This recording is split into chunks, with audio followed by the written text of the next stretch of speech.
In this video, I'm going to be interviewing Brett Buick, who is a consistent $20,000 to $30,000 per month agent. He's been selling insurance for the last 5 years, and over that 5 years, he's consistently done anywhere between $20,000 and $30,000 per month. How much activity are you putting in? How do you kind of plan your day and your schedule to consistently hit big numbers?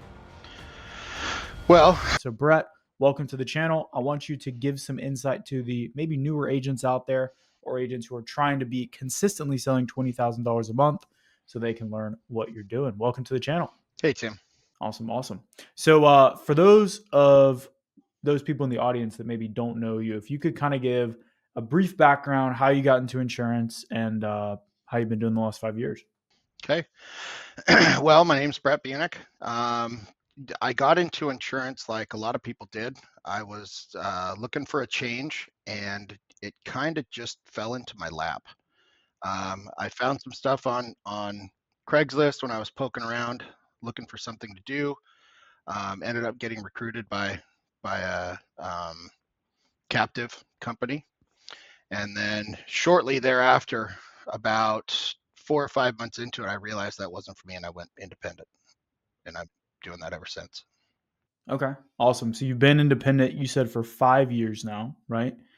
Awesome. So for someone that's kind of just getting started, what would you say are like the biggest things like to get to their first $20,000 month, right? Because you've been doing it pretty consistently for a while. What about the person that's watching this that they just want to get to their first $20,000 month? What does that actually take? Honestly, I think people make it harder than it really is. It really just is keeping your activity consistent and doing what you say you're going to do. We don't have a boss, so to speak, in this profession. We have someone that we check in with and stuff, but there's no one looking over your shoulder, making sure that you're working. So a lot of people just don't work.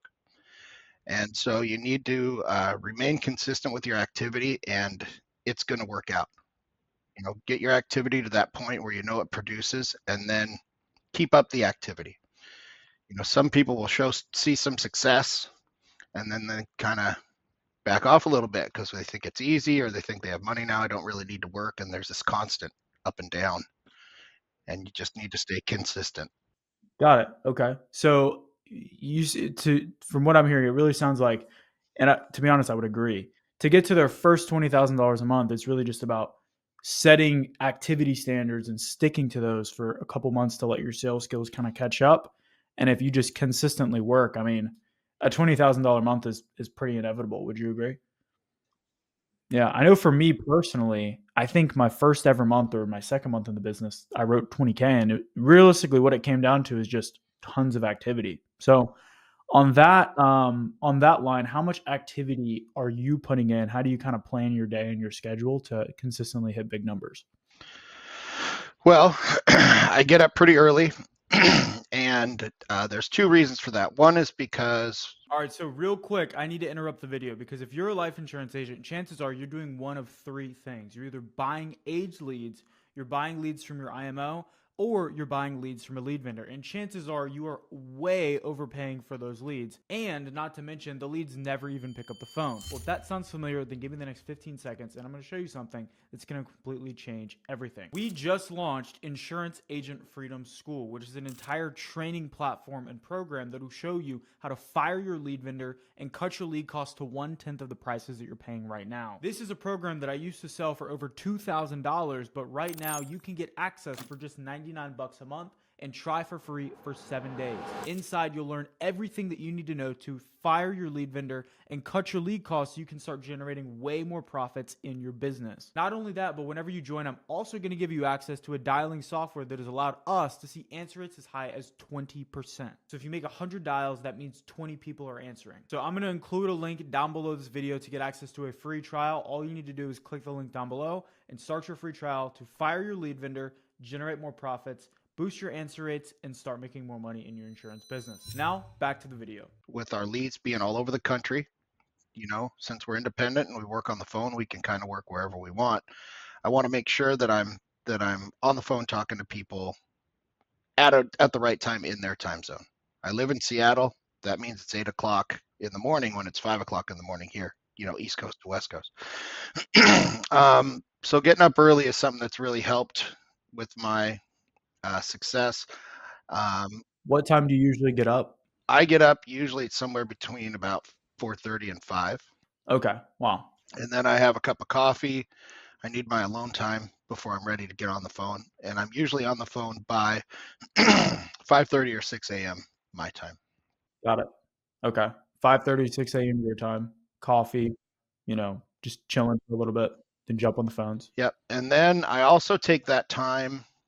I don't overcall my leads first thing in the morning, but so when I do a quick run through of all my leads that I need to call first thing in the morning, I'll also take that time to try to get on the phone with our carriers if anything needs to be done. You know, as far as servicing any client policies, usually the hold times aren't as long in the morning. And so you can kind of whip everything out and then just get back to focusing on our income producing activities, which with what we do is pretty much dialing the phone.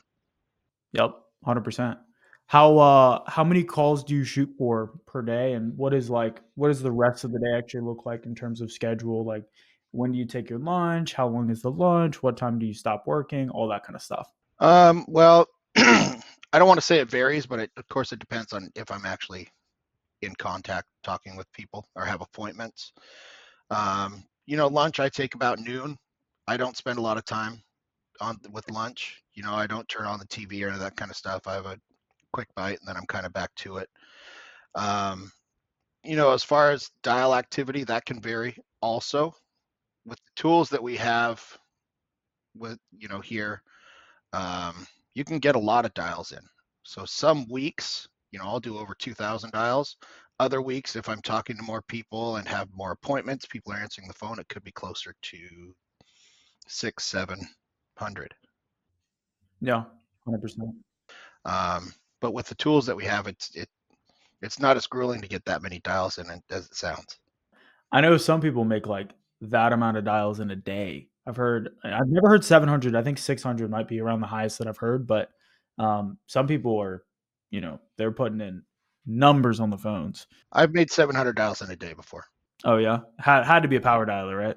It was a power dialer, and I actually talked to quite a few people too. It's just that I didn't have anything else scheduled for that day except getting the phone ringing and talking to people. There were no appointments. I didn't have to call any carriers. There was nothing else for that day. And to be honest, I liked it that way. you know? Just leave it wide open. If you were just getting started again, right? Or maybe someone hasn't had a 20K month yet. What product would you recommend them to do to hit that? Like, obviously we're talking life insurance, so the majority of the channel, viewers are. But what specific life insurance product would you sell to get to 20K a month? I think it depends on their experience. An experienced agent would probably do well with IULs. I don't want to call them popular, but people are talking about them now. Yeah. So Yeah. people know what it means. They don't really know exactly how it all works, but they have heard the term IUL or index universal life before. And, Yep. your premiums are a little bit higher there. When people are newer, I always suggest simplified issue whole life or final expense Yeah. as a product for new people. And the reason why is because you don't have to spend a whole lot of time on product knowledge.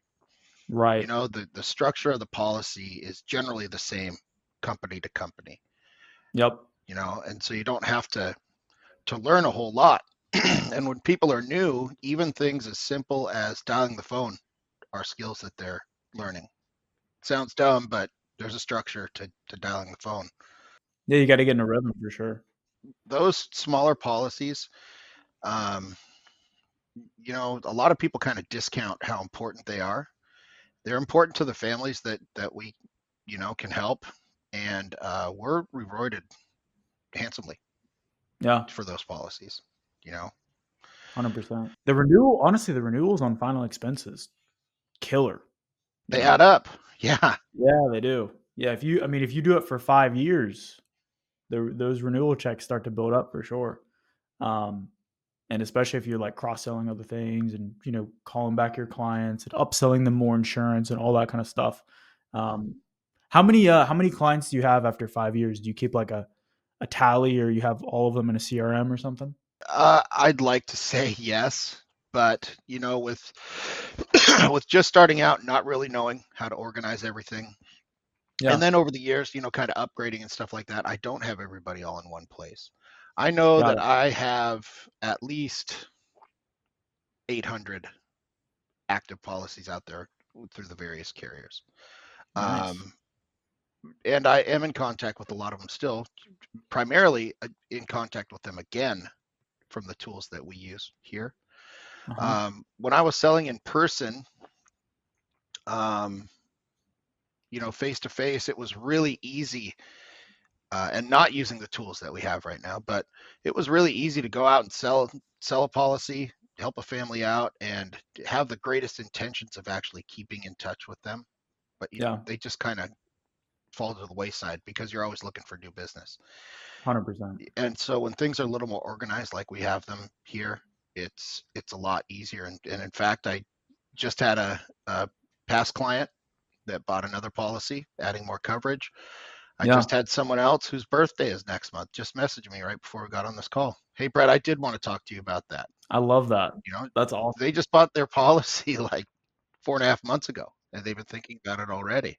And for those of you that don't know, what Brett's basically talking about is with our CRM and all of our automations and everything, leading up to a client's birthday. I believe it's like 31 days or 30 days in a week before, it'll shoot them a text saying, "Hey, by the way, your birthday's coming up. Now's a great time to lock in some extra insurance." So like when you have 800 clients, that's like multiple birthday texts going out every single day, and you know, like you're saying, policies just kind of they start to fall out of the sky at a certain level when you build up a massive client base and you're continually reaching out to them and selling them more products. Um, Amazing. So for someone that's getting started or again hasn't hit that 20K month, what are the biggest sales tips that you would have that help you convert and close policies over the phone? Well, excuse me. You know, my look on this might be a little bit different than everybody else's, but um, knowing what you're going to say, so having a script is important, but more the Yeah. structure, the more the structure of the script, I find it to be more important than the actual words that you're saying. Uh huh. And there were times when I would just stick to my script wholeheartedly, and it does kind of sound robotic Yeah, it a sounds little bit. scripted. Hmm. Yeah, but so I think when you talk to these people like they're real people, you have some empathy. They tell you things about their lives that they probably don't tell everybody else. Right. And that gives you the opportunity to let them into your life a little bit. You don't have to spill the beans with everything, but letting most of my clients or all my clients probably know that I have kids and I'm married and what I'm doing, and Hmm. it's just more personable. And not only is storytelling a great way to sell, but it also helps build trust when you're Yeah. letting them in. It's more than just showing them your state ID and then expecting them to trust you Trust you. with that. Yep. And I've noticed that one of the primary objections that people talk about in this business is like people giving their personal information, their social security number, their bank information. And since I started doing things like that, talking to them like they're just real people, letting them into my life a little bit, it's probably been about 2 years since I've actually had that objection. I haven't had anybody say they don't want to give me their social. Yeah, Nobody is in 2 years. You haven't gotten that objection. not one. No. That's insane. How do you go about like, how are you kind of opening up and sharing, personal details without it, being awkward or forced? What's like the best way for people to do?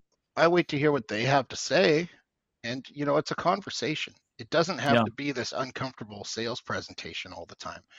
right, And that, one of the reasons that these people no show us or avoid answering the phone is because they're expecting it to be that way. And it doesn't right, have to be that way. 100%. And so when you're just talking with these people, you're a couple minutes late. Hey, sorry, I don't know. Say, of course you want to tell the truth, but Yep. it could be that your wife called. Sorry, my wife called. She's a talker. You know what I mean? They know that Yeah. you're married, or a lot of people that we talk with, will tell stories about their kids. Well, I have kids. They do dumb stuff too. And if you can get them laughing a little bit, usually it kind of their guard comes down. Yeah, You know, 100%. and what we talk about is serious, but technically, when we're talking about dying and money all day long. And if Yeah. you can get something to interject to make it even just a little more light with some of the people, it does really help a lot. Yeah. Those are pretty much like the two like most intense topics. The only way it could get more intense is if you throw politics on the mix, and Right? then it's just like it's a recipe for disaster. But I Yeah. mean, I've met some agents that every single call they get on, it just devolves into politics. So I don't know if you're doing that. That probably would either build. I avoid it. Yeah, yeah, I yeah, especially now. yeah, for I don't sure. talk politics with anybody. So the rapport building stuff is great, but what would you say to an agent that's like, I'm making calls, I'm struggling with getting people on the phone first and foremost, right? And then two, whenever I get someone on the phone, they hang up on me immediately. Like I would love to tell them about my dog name, Spot, and my hobby playing pool or whatever, and build all this personal connection, but I can't even get people to listen to me, much less even answer the phone. How would you reply to that person? What would you tell them to do? That can get down to being as easy as the structure you're using when you dial. Yep. Like I just said, people request this information, especially people when they come through as a lead on the internet. It's because they're expecting to see the information that they're looking for on the next page, and Mm-hmm. they don't realize that it isn't there because it's different for each person. We all have Right. different health issues and all that kind of stuff, so the rates are different for everybody. And a lot of these people are looking online to avoid talking to a real person. You Yep. know, if someone hangs up on me when I'm in the middle of introducing myself, I just call them right back. Mm-hmm. And, hopefully they answer the phone. If they answer, I'd be like, Tim, don't hang up. I'm not a telemarketer. I'm calling because you asked me to. Well, okay, well, Mm-hmm. who is this? And then you're back to, where you were before. If Yeah. people don't answer, then I do leave voicemails. And in my voicemail, I say exactly who I am and why I'm calling. I don't see any reason to try to do some kind of bait and switch just to get people talking, you Yeah. know? Just be very direct. Yeah. But then, we do have our automation that goes out. And so if people aren't answering the phone, they are receiving our text messages and emails, Yeah. you know? 100%. And so I've had people that didn't answer the phone and I've called them for 2 months. And when they finally do, it's like we're old friends already. They're like, Brett, I know you've been calling me. I'm sorry I haven't been able to answer. And I've never talked to Yeah. that person ever. Yeah. And Yeah. it's just because of this, constant communication that's trying to go out. Yeah, that's the power of the system. That's what I love is, you got to have first you got to have quality leads, but then you need to have automations and things that kind of it takes a lot of the pressure off of you as a salesperson. Not to say like, I mean, you can't just come in and not do anything and expect the system to do everything for you, but it really is like an aid that helps a lot. Like sales and marketing are kind of like a dance together that Yeah. really get things done. You can't rely on the automation, Yeah, I agree. but it definitely helps. And also, with all these text messages, we all see a lot of different CRMs out there and all that kind of stuff.